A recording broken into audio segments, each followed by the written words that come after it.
경기도 포천 골짜기 사이에서 직접 가꾼 정원이 돋보이는 목조주택을 만났습니다.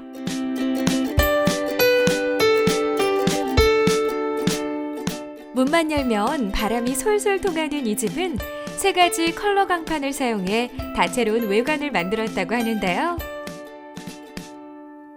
손수 가꾼 정원과 어우러진 멋스러운 집, 솔바람 통하는 주택입니다.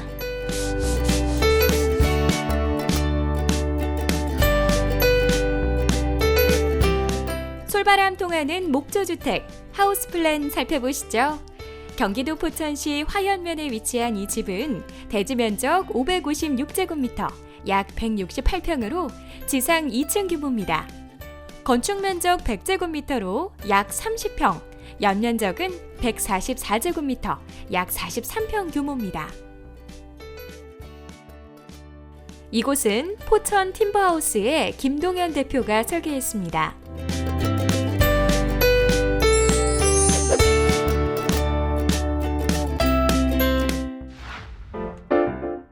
10년 전 산 땅에 집을 짓기로 결심한 것이 쉬운 선택은 아니었다는 부부. 생업이 있는 도시를 떠나는 건 부부의 발목을 잡은 가장 큰 이유였겠죠. 하지만 부지런한 부부는 일주일에 한두 번씩 시간을 내 과실수를 심고 상추도 키우며 주말 전원 생활을 했는데요. 자녀들이 독립하고 사업도 안정기에 접어들자 이곳 포천에서 집을 짓고 살아보고자 결심했다고 합니다.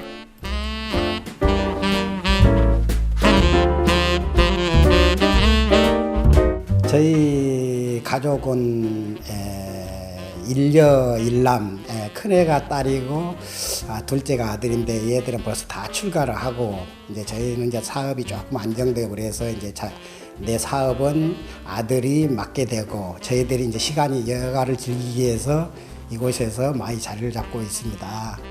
지금 이곳에 터를 구하게 된 것은 한 10여 년 전이에요. 그래요. 이제 본격적으로 집을 지은 것은 한 2년 전에 지었는데요.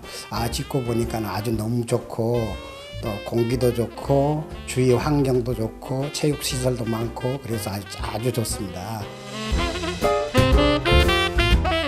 자연이 깨끗하게 보존돼 있어 특유의 차분함을 품고 있는 이 집은 남향으로 앉혀져 있어 하루 종일 볕이 고르게 들어온다고 합니다.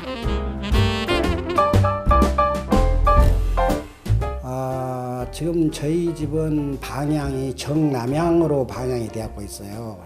주변 경관은 양옆에도 나무도 좋고 남향 방향이라 햇빛도 하루 종일 들어오고 집 구조도 목조로 지어졌기 때문에 여름에는 아주 시원하고 겨울에는 아주 따뜻한 그런 집으로 설계가 되어 있습니다.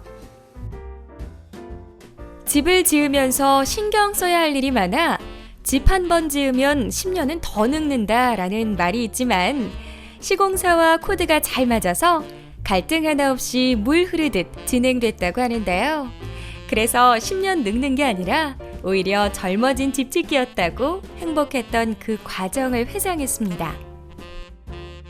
집을 짓다 보니까 생각 외로 우리가 고민했던 거하고는 달리 서로 뭐 설계도 그렇고 집 모양도 그렇고 여러 가지를 같이 마음을 같이 해서 하다 보니까 그리고 또 저희가 원하는 대로 해주시고 그렇게 또 아닌 거는 또 이렇게 하면은 또 수긍하시고 또 그거를 또 이렇게 다시 이렇게 저희들 마음에 들게 이렇게 또 고쳐주시고 하니까 그렇게 집 짓는 게 마음같이 힘들지 않더라고요. 서로 간에 신뢰하고 믿어주고 그리고 저희가 원하는 대로만 이렇게 또 건축 하시는 분은 또 이렇게 해주시면 되는 거고 항상 시골은 풀과의 전쟁인데 항상 풀을 뽑아야 돼요. 근데 정원이고 잔디밭이고 올 때마다 풀을 뽑는데 그것조차도 서울에 있으면 움직이는 그런 활동량이 별로 없는데 여기 오면은 그래도 움직이니까 건강에도 좋고 꽃 하나 피어나는 거 이런 거 볼 때도 너무 기분이 좋고요. 자유시간 너무 좋아요. 이곳에 오면 서울에 가기가 싫어요. 추운 지방의 단점을 극복하는 단 하나의 방법은 바로 정석이라고 합니다. 디자인도 중요하지만 집은 우선 기본이 제대로 갖춰져야 한다는 철칙을 가지고 있는 김동현 대표는 포천에 뿌리 내린 지 10년이 넘어 포천의 속사정을 바삭하게 알고 있습니다. 동절기에 계곡에서 불어오는 매서운 바람을 가장 염두에 두었고, 건축물의 설계는 외부의 환경에 영향을 받지 않도록 단열에 중점을 두었습니다. 컨셉을 한마디로 표현하자면 가족 구성원들의 커뮤니티가 형성되는 공간 배치와 모던 스타일의 컬러가 강한 주택, 그러면서도 주변 환경과 조화가 잘 이루어지는 주택을 생각하면서 설계를 하였습니다. 전체적으로 푸른 톤의 벽과 가구는 집 전체에 청량감을 더하고, 묵직한 원목 가구는 건축주 연배의 중후함을 드러내는데요. 이 집의 인테리어는 안주인이 한 땀 한 땀 정성을 담은 결과물입니다.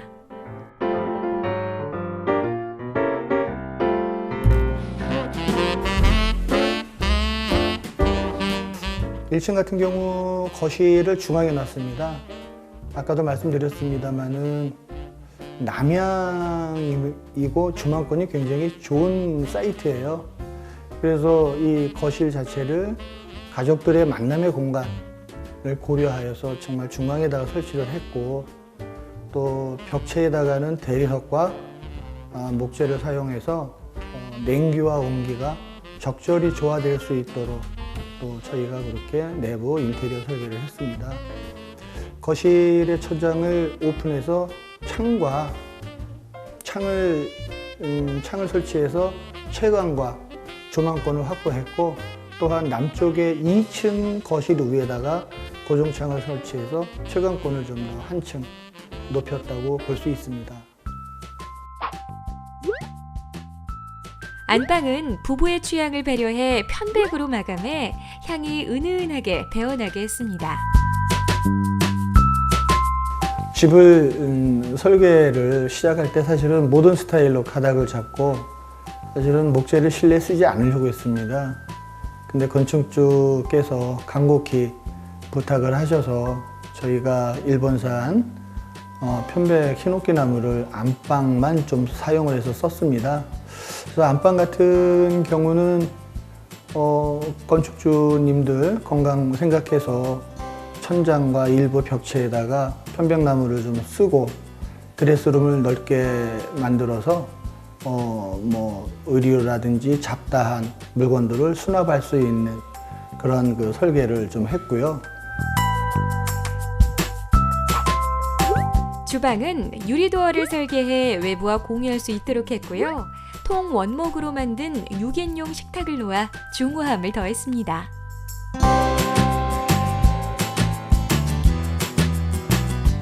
주방이나 식당은 그 어머니의 그 편리한 동선을 고려하여 디귿자 형태의 싱크대를 저희가 설계를 하고, 그리고 또 조리를 하면서 외부를 내다볼 수 있게 창문을 조리대 쪽에다가 큼지막하게 설치를 했고요. 또 주변 또 동네 분들이 오셔서 같이 대화도 할 수 있고 사랑방의 역할을 수행할 수 있도록 좀 널찍하게 주방과 식당을 설계를 하였습니다. 2층 침실은 창과 테라스를 크게 내어 아기자기한 마당과 주변 자연 경관을 감상할 수 있도록 했습니다. 예, 2층 같은 경우에는 방을 2개를 설계를 했습니다. 하나는 주인 세대가 쓰는 방이고요. 하나는 게스트룸으로 저희가 설계를 했는데, 게스트룸은 남서양 쪽으로 저희가 설계를 했어요. 그쪽이 전망도 굉장히 좋고 해서 저희가 설계를 하면서 큰 창도 2개를 저희가 설계를 했고, 그러니까 외부의 그 아주 그 수려한 모습이 창문을 통해서 그대로 전달이 되고요. 또 바로 문 열고 나가면은 외부 발코니가 있습니다. 그래서 그 어떤 대화의 공간을 좀 더 넓혔다고 보면 됩니다.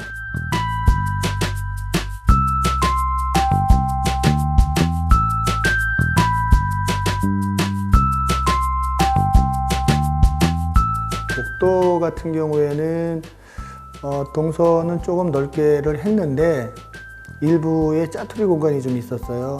그래서 그 공간을 잘 활용해서 가족실로서 충분하게 쓸 수 있게 저희가 설계를 마쳤습니다. 여기서 잠깐! 솔바람 통하는 목조주택 시공 디테일에 대해 살펴볼까요? 첫 번째는 징크입니다. 징크는 기존의 지붕재의 단점들을 한 번에 보완할 수 있는 장점을 가지고 있는데요. 적은 비용으로 최대 효과를 내며 단열 효과도 뛰어나다고 합니다. 예, 저희 현장 지금 이 건축물은 지붕재를 징크로 썼습니다. 지금 일반인들은 잘 모르시겠지만은 징크가 건축 지붕 마감재나 디자인 쪽으로 굉장히 각광을 사실 받고 있습니다. 이 징크의 장점으로 보면은 징크는 기존의 지붕재보다는 수명이 좀 길고요. 그 다음에 이제 무리의 역류 현상이 안 생기고 또 그 자재 자체가 흘러내림도 방지가 되고요. 또 모세관 현상 등을 한 번에 다 해결할 수 있는 적절한 건축체라고 저는 생각을 하고요. 반면에 또 뭐 종류에 따라서 가격 차이는 좀 있겠습니다만 적은 비용으로 최대의 효과도 누릴 수가 있고 또 수명이 반영구적이라고 또 할 수도 있습니다. 그래서 저희는 징크로 지붕재와 일부 건축물의 벽체의 디자인을 사용했습니다. 두 번째, 셀룰로스 단열재입니다. 중부지방보다 더 높은 단열 기준을 지켜야 하는 포천이기에 단열재로는 셀룰로스를 선택했는데요. 높은 단열성과 차음 성능까지 보장하는 건자재라고 말할 수 있습니다.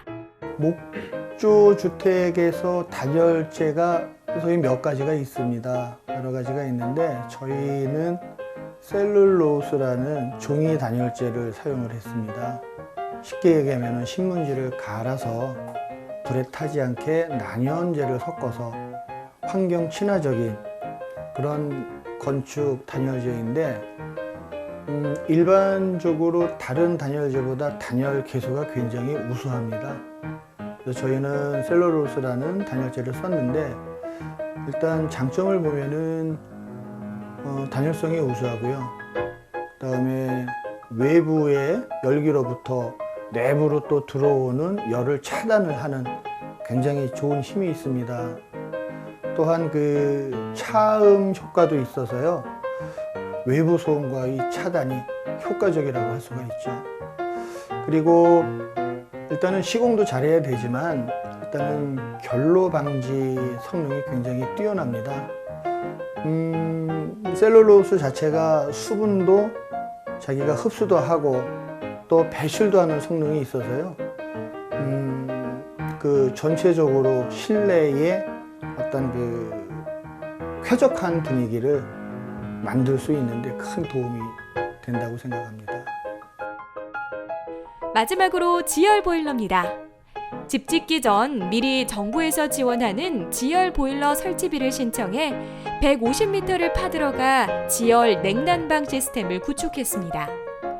여름철에는 땅속 차가운 물을 바닥에 흘려보내 냉방 효과를 얻었으며 겨울철에는 히트 펌프를 가동해 이때 발생하는 열을 이용했습니다. 난방은 저희가 지열 보일러로 선택을 했습니다. 여러 가지 또 난방 시스템이 있기는 있습니다만은 지금 지열 보일러 같은 경우에는 우리가 이제 태양열의 약 47%가 지표면에 저장된다고 보시면 돼요. 지표면 땅속은 소위 어느 정도 깊이까지 들어가면 온도가 평균 15도 정도로 일정합니다. 그래서 이 일정한 온도, 열원을 이용해서 히트 펌프를 가동하고 또 이때 발생하는 열과 냉기를 이용하는 것이 지열 보일러 냉난방 시스템이라고 보시면 되고요. 지열 보일러는 이제 사계절 우리가 그 땅 속에 있는 소위 평균 온도 15도를 이용하는 방법으로 우리가 이제 화석 연료를 사용하지 않아도 되고 또 대기 오염 물질이 발생되지 않는 친환경적인 시스템으로 보시면 됩니다. 이 집의 백미는 직접 가꾼 정원인데요. 박힌 돌을 속간에 잔디와 디딤석을 배치하고 나무까지 심느라 부부의 봄, 여름은 분주합니다. 예, 우리 정원은 제가 뭐 특별하게 뭐 거기에 대해서 교육받은 것은 없고요. 하나하나 책을 봐가면서 이렇게 정원을 꾸몄습니다. 근데 뭐 특별하게 뭐 잘 꾸민 건 없는 것 같은데 어떻게 보기에는 어떻게 이쁘게 보인 것 같아요. 그래서 손수 이제 집사람하고 같이 이제 꽃 여러 가지 나무, 뭐 단풍나무, 뭐 연산홍, 잔디 이거 손수 남의 손을 하나도 빌리지 않고 저희 둘이서 지금 다 이게 해서 일구었습니다. 아파트 거실에서는 화초가 내 마음처럼 예쁘게 자라지지 않아서 속상했다던 안주인은 이 정원이 집에서 가장 마음에 든다고 하는데요. 가운데 마당을 크게 틔워놓았더니 손주들이 방문해 물놀이장으로 쓰기도 하고 지인들을 초대해 먹고 마시는 어른들의 놀이터가 됐다고 합니다. 집을 짓고 나니까 저희 아들, 딸들도 자주 찾아오고요. 자주 찾아오고 또 토요일 이럴 때는 와서 같이 고기도 구워 먹고 같이 가족이 같이 모일 수 있다는 게 너무 좋고요. 그리고 자녀들도 서울에서 답답한 생활하다가 또 요즘에는 막 펜션 같은 거 빌려서도 놀러 가는데 그러지 않고 여기 올 수 있다는 게 너무나도 좋다 그래요.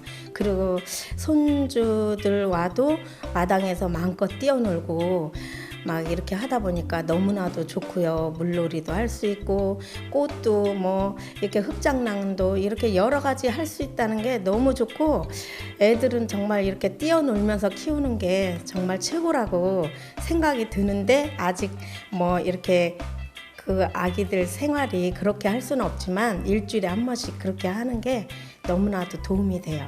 그리고 남편이 서울에서는 정말 집에 오면은 거의 누워있다시피 해요. 할 일이 없으니까. 근데 여기 오면은 잠시도 가만 안 있고 움직이고 일하니까 건강에는 훨씬 좋은 것 같아요.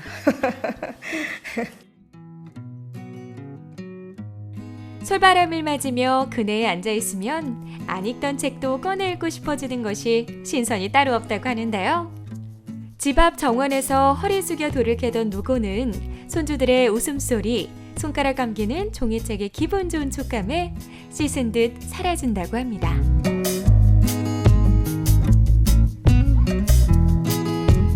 이 집은 계속 만들고 가꾸고 다듬어 갈 수 있다는 것이 건축주의 큰 기쁨이라고 하는데요. 행복한 순간, 지금이라고 말하는 이 부부의 여유로운 모습에서 집의 본질에 대해 다시 한번 깨달아 봅니다.